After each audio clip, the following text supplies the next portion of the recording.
সাফ চ্যাম্পিয়নশিপ জেতা অবশ্যই আনন্দের হবে, কিন্তু বাস্তবতা হলো বর্তমান স্কোয়াডের শক্তি, ট্যালেন্ট ও ফিজিক্যাল প্রোফাইল সবকিছু মিলিয়ে বাংলাদেশ ফুটবল দল এখন এমন এক জায়গায় দাঁড়িয়ে আছে যেখানে তাদের লক্ষ্য হওয়া উচিত এশিয়ান কাপে কোয়ালিফাই করা। এই দলের সবচেয়ে বড় সম্পদ অরিজিন ফুটবলাররা, যারা ইউরোপ বা উন্নত ফুটবল কাঠামোতে বড় হয়েছেন কিংবা সেখানকার ট্রেনিং কালচারের ছোঁয়া পেয়েছেন। এই খেলোয়াড়দের টেকনিক্যাল দক্ষতা, গেম রিডিং, পজিশনিং সেন্স এবং ম্যাচ টেম্পো বোঝার ক্ষমতা বাংলাদেশ জাতীয় দলের অধিকাংশ লোকাল ফুটবলারের তুলনায় অনেক বেশি উন্নত। তারা শুধু বল প্লে করতেই জানেন না, তারা খেলার ছন্দ নিয়ন্ত্রণ করতে জানেন, এটাই সবচেয়ে বড় পার্থক্য। মিডফিল্ডে এই পরিবর্তন সবচেয়ে স্পষ্ট। আগে যেখানে বাংলাদেশ বল পেলে দ্রুত হারিয়ে ফেলত, এখন সেখানে দেখা যাচ্ছে পাসের ধারাবাহিকতা, পজিশনাল ডিসিপ্লিন এবং বল ধরে রাখার আত্মবিশ্বাস। হামজা চৌধুরী, সমিত সোমের মতো অরিজিন প্লেয়ারদের উপস্থিতি মিডফিল্ডকে শক্তিশালী করেছে, আর পুরো দলের খেলার ধরনই বদলে দিয়েছে। তারা বল কন্ট্রোল করে প্রেসার থেকে বেরিয়ে আসে এবং আক্রমণের ভিত্তি তৈরি করে। এই ধরনের মিডফিল্ড দিয়ে শুধু সাফ নয়, এশিয়ার পরাশক্তিদের সাথেও প্রতিদ্বন্দ্বিতা করা সম্ভব। কিরগিজস্তান থেকে আমরা একটা ইনভিটেশন পেয়েছি, যেখানে কিরগিজস্তান তো আছেই অ্যাজ এ হোস্ট, তাদের সাথে ওখানে লেবাননও আছে, এবং তারা আমাদেরকে ইনভাইট করেছে এবং তারা চাচ্ছে আরো একটি দেশ অ্যারেঞ্জ করার জন্য, মানে ওরাও একটা চার জাতি করতে চাচ্ছে। তো এই মুহূর্তে প্রেসিডেন্ট লেভেলে কথাবার্তা চলছে যে কিরগিজস্তানকে আমরা বলছি যে আপনারা কি আসবেন নাকি আমাদের এখানে। ইন দ্যাট কেস আমাদের এখানে 3 কিংবা 4 জাতি করতে পারি, যেহেতু মঙ্গোলিয়া অলরেডি রাজি হয়ে আছে আসার জন্য।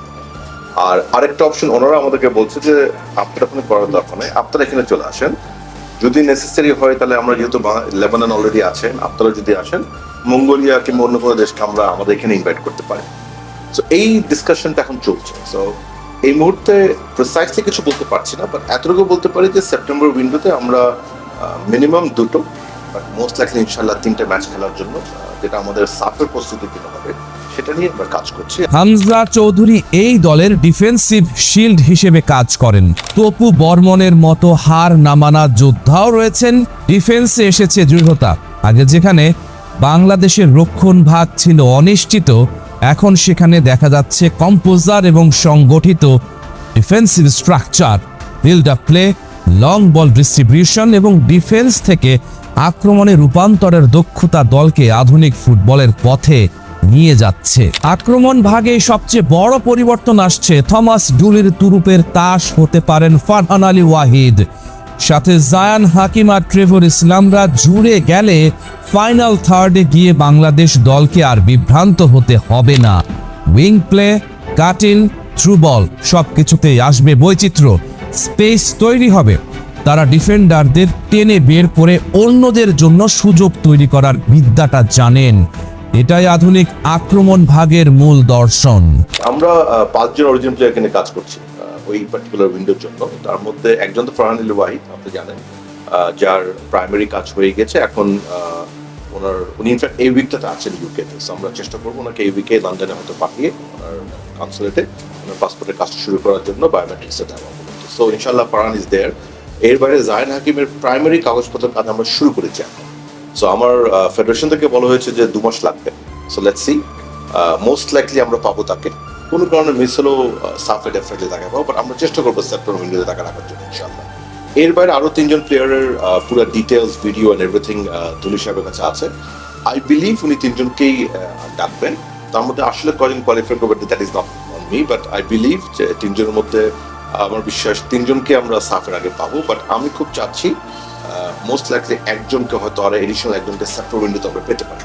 বাট ওভারঅল আমি যেটা আগেও বলেছি যে সাফ উইন্ডোতে আমরা ফারহান, জায়ান, শুদ্ধ 5 জন অরিজিন প্লেয়ারকে ইনশাআল্লাহ প্রপোজ করবো ফর দ্য টিম ইনশাআল্লাহ। তাহলে প্রশ্ন হচ্ছে, এই শক্তি নিয়ে কেন শুধু সাফ চ্যাম্পিয়নশিপ, কেন নয় এশিয়ান কাপ?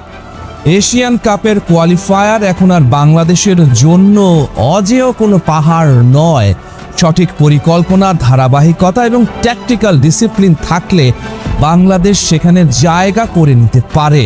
এই স্কোয়াডের টেকনিক্যাল লেভেল এবং ফিটনেস যদি সঠিকভাবে ব্যবহৃত হয় তবে তারা এশিয়ার মাঝারি মানের দলগুলোর সঙ্গে সমান তালে লড়তে সক্ষম। হাভিয়ের কাবরেরা যা পারেননি সেটা করতে পারবেন তো থমাস ডুলি? বড় লক্ষ্য ছাড়া বড় দল হওয়া যায় না। এই অরিজিন প্লেয়ারদের অনেকেই হাই ইন্টেন্সিটির ফুটবলে অভ্যস্ত। তারা জানেন কিভাবে 90 মিনিট ধরে প্রেস করতে হয়, কিভাবে ট্রানজিশন সামলাতে হয়। এই অভিজ্ঞতা পুরো দলে ছড়িয়ে দিতে হবে। সবচেয়ে গুরুত্বপূর্ণ বিষয় হলো মানসিকতা। সাফ চ্যাম্পিয়নশিপ জেতা একটা ধাপ, তবে গন্তব্য নয়। বাংলাদেশকে এখন নিজেদেরকে নতুনভাবে সংজ্ঞায়িত করতে হবে। একটা দল হিসেবে যারা জিততে চায়, কিন্তু তার চেয়েও বড় কথা যারা উন্নতি করতে চায়। বাংলাদেশে অরিজিন ফুটবলারদের ঢেউ। দক্ষিণ এশিয়ার ফুটবলের মানচিত্রে এতদিন যাদের একচ্ছত্র প্রাধান্য ছিল, সে ভারতীয় থিঙ্ক ট্যাঙ্কদের ঘুম এখন হারাম। বাংলাদেশের ফুটবলের মাস্টার স্ট্রোক বয়সের প্রথাগত ছক ভেঙে ফেলা। ভারতীয় ফুটবলের দিকে তাকালে দেখা যায় অভিজ্ঞতার দোহাই দিয়ে 30 ঊর্ধ্ব তারকাদের টেনে হেঁচড়ে খেলানো হচ্ছে, কিন্তু বাংলাদেশের কোচ সম্পূর্ণ ভিন্ন মানসিকতার পরিচয় দিয়েছেন। তার বার্তা সোজা: জাতীয় দলে সুযোগ পেতে হলে 30 বছর বয়সের অভিজ্ঞতার সার্টিফিকেট লাগবে না। 17 কিংবা 19 বছরের তরুণের পায়ে যদি ধার থাকে তবে সেই খেলবে। কোচিং স্টাফের এই আধুনিক চিন্তা এবং দলগত সংস্কারই বাংলাদেশকে ভারত, শ্রীলঙ্কা কিংবা পাকিস্তানের চেয়ে অন্তত এক ধাপ এগিয়ে রাখছে।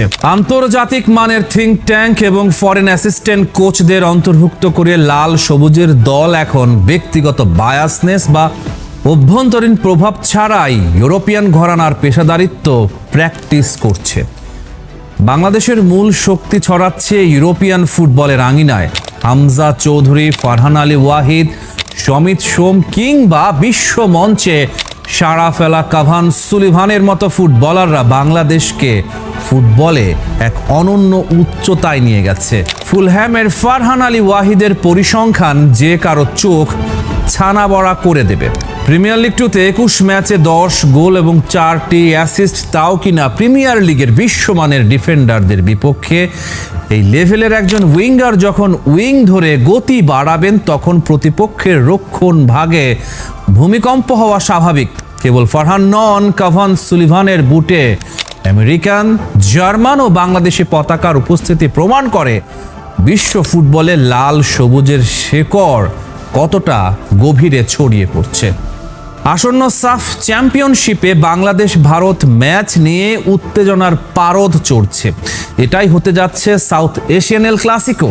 ভারতের সংবাদ মাধ্যম এবং বিশ্লেষকরা অভিষেক সিং টেকচামকে নিয়ে মাতামাতি শুরু করেছেন। তারা বলছে আইএসএল এ পাঞ্জাব ও মোহনবাগানের হয়ে খেলা এই রাইট ব্যাকের গতি নাকি ঘন্টায় 35 কিলোমিটার। প্রতি ম্যাচে 1.7 ইন্টারসেপশন এবং 1.6 ট্যাকলের পরিসংখ্যান দেখিয়ে তারা ফারহানকে রোখার স্বপ্ন দেখছে। কিন্তু ইন্ডিয়ান সুপার লিগের এভারেজ মানের ডিফেন্সের মুখোমুখি হওয়া আর ইংলিশ প্রিমিয়ার লিগের আঁটো ট্যাকল কাটিয়ে আসা ফারহানের গতির মুখোমুখি হওয়া এক জিনিস নয়। ভারতের প্রতিরক্ষা কেবল একজন টেকচামের ওপর ভরসা করে টিকে থাকতে পারবে না। ফারহানকে থামাতে তাদের বাড়তি মিডফিল্ডার আর সেন্টার ব্যাক টেনে আনতে হবে, আর এর ফলে তৈরি হবে ফাঁকা স্পেস যা কাজে লাগিয়ে ম্যাচের পুরো নিয়ন্ত্রণ ছিনিয়ে নিতে পারে বাংলাদেশের আক্রমণ ভাগ। নন ফিফা ইন্টারন্যাশনাল উইন্ডোর অজুহাতে হামজা চৌধুরী বা ফারহান আলী ওয়াহিদকে ইংলিশ ক্লাবগুলো ছাড়বে কিনা এই নিয়ে ভারতের মিডিয়ায় স্বস্তির নিঃশ্বাস ফেলার চেষ্টা চলছে, কিন্তু তাদের ভুলটা ঠিক এখানেই। বাংলাদেশের বর্তমান স্কোয়াড কেবল কোনো একক ব্যক্তির উপর নির্ভরশীল নয়। বাংলাদেশ ফুটবল এখন সুসংগঠিত সিস্টেম। যদি লেস্টার সিটির হামজা চৌধুরী নাও থাকেন, তবু বাংলাদেশের স্ট্রেংথ এবং ট্যাকটিক্যাল যে ডেপথ রয়েছে তা ভারতের অগোছালো স্কোয়াডকে যে কোনো মুহূর্তে গুঁড়িয়ে দেওয়ার জন্য যথেষ্ট। অতীতের পরিসংখ্যান বা কাগজে বাঘের দিন শেষ। আধুনিক ট্যাকটিক্স ইউরোপীয় এক্সপোজার এবং খাঁটি ফুটবলীয় আবেগে ভর করে বাংলাদেশ এখন দক্ষিণ এশিয়ার নতুন ফুটবল সাম্রাজ্য শাসনের পথে। সাফের চ্যাম্পিয়ন হবে বাংলাদেশ। গ্রুপ পর্বে প্রতিপক্ষ শ্রীলঙ্কা ও ভুটান। 23 বছর শেষবার সাফের শিরোপা ছুঁয়ে দেখেছে বাংলাদেশ। 2003 সালের সেই গৌরবময় মুহূর্তের পর থেকে প্রতিটা আসরেই স্বপ্ন দেখেছে লাল সবুজ, প্রতিবারই স্বপ্নভঙ্গ হয়েছে গ্রুপ পর্ব কিংবা নকআউটের কোনো না কোনো ধাপে। এবার কি হবে? গ্রুপ এ স্বস্তির নয়, সতর্কতার। স্বাগতিক হিসেবে বাংলাদেশের নাম আগে থেকেই বাঁধা ছিল গ্রুপ এ এর শীর্ষে। সাফের নিয়মে আয়োজক দেশ সবসময় গ্রুপ এতে প্রথম আসনে থাকে। সঙ্গী শ্রীলঙ্কা ও ভুটান। শোনা মাত্রই মনে হতে পারে এ তো সহজ গ্রুপ, বাস্তবতা কিন্তু ভিন্ন। ফিফার নিষেধাজ্ঞায় থাকা নেপালেরও যদি টুর্নামেন্টের আগে সেই সাসপেনশন প্রত্যাহার করা হয়, তাহলে তারাও যোগ দেবে এই গ্রুপে, যা সমীকরণকে আরো জটিল করে তুলতে পারে। স্বাগতিক হিসেবে বাংলাদেশের হাতে আছে একটা বড় অস্ত্র, ঘরের মাঠ আর গ্যালারি ভর্তি দর্শকের গর্জন। সাথে রয়েছেন হামজা সমিতিদের মতো অরিজিন ফুটবলার, যারা দলের সামগ্রিক মান কয়েক ধাপ উঁচুতে তুলে দিতে পারে। কাগজে কলমে এটাই বাংলাদেশকে গ্রুপের সবচেয়ে শক্তিশালী দল এবং শিরোপার অন্যতম ফেভারিট বানিয়ে দিচ্ছে। কিন্তু শ্রীলঙ্কাকে হালকাভাবে নেয়ার কোনো সুযোগ নেই। একসময় যাদের সহজ প্রতিপক্ষ ভাবা হতো, তারাই এখন নিজেদের ঘুরে দাঁড় করিয়েছে প্রবাসী ফুটবলারদের কাঁধে ভর করে। এশিয়ান কাপ বাছাই পর্বে তাদের পারফরমেন্স সেই বার্তাই দিয়েছে স্পষ্টভাবে। লঙ্কানরা আগের সেই দল নেই।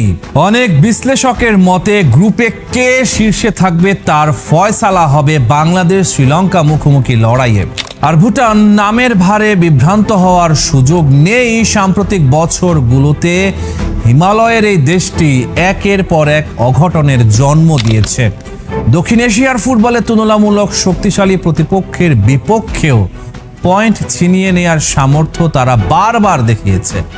বাংলাদেশকে যদি গ্রুপ পর্ব নিরাপদে পার করতে হয়, তাহলে ভুটান ম্যাচে পূর্ণ পয়েন্ট নিশ্চিত করা ছাড়া কোনো বিকল্প নেই। গ্রুপ বি, ভারত পাকিস্তান লড়াইয়ে আসল রোমাঞ্চ। গ্রুপ বি সাজানো হয়েছে 3টা দল নিয়ে, ভারত, পাকিস্তান ও মালদ্বীপ। শক্তির বিচারে এই গ্রুপই টুর্নামেন্টের সবচেয়ে ভারী। সাফের সবচেয়ে সফল দল ভারত। মূল দলের খেলা নিয়ে শঙ্কা রয়েছে, তবে এখানেও ইন্ডিয়া ফেভারিট। পাকিস্তানও অবশ্য একেবারে ফেলনা নয়। বিদেশে খেলা প্রবাসী ফুটবলারদের নিয়ে দল সাজিয়েছে তারা। তবে ইতিহাস পাকিস্তানের পক্ষে কথা বলছে না। গ্রুপের দুই প্রতিপক্ষের বিপক্ষে হেড টু হেডে এগিয়ে ভারত। পাকিস্তানের বিপক্ষে 25 ম্যাচের মধ্যে 16টিতেই জিতেছে ভারত। মালদ্বীপের সাথে 18 বার দেখা হয়েছে ভারতের, তার মধ্যে 13টিতে জিতেছে ওরা। সার্বিক বিচারে ভারতকেই গ্রুপ বি থেকে নির্বিঘ্নে শীর্ষে ওঠার সবচেয়ে বড় দাবিদার মনে করা হচ্ছে।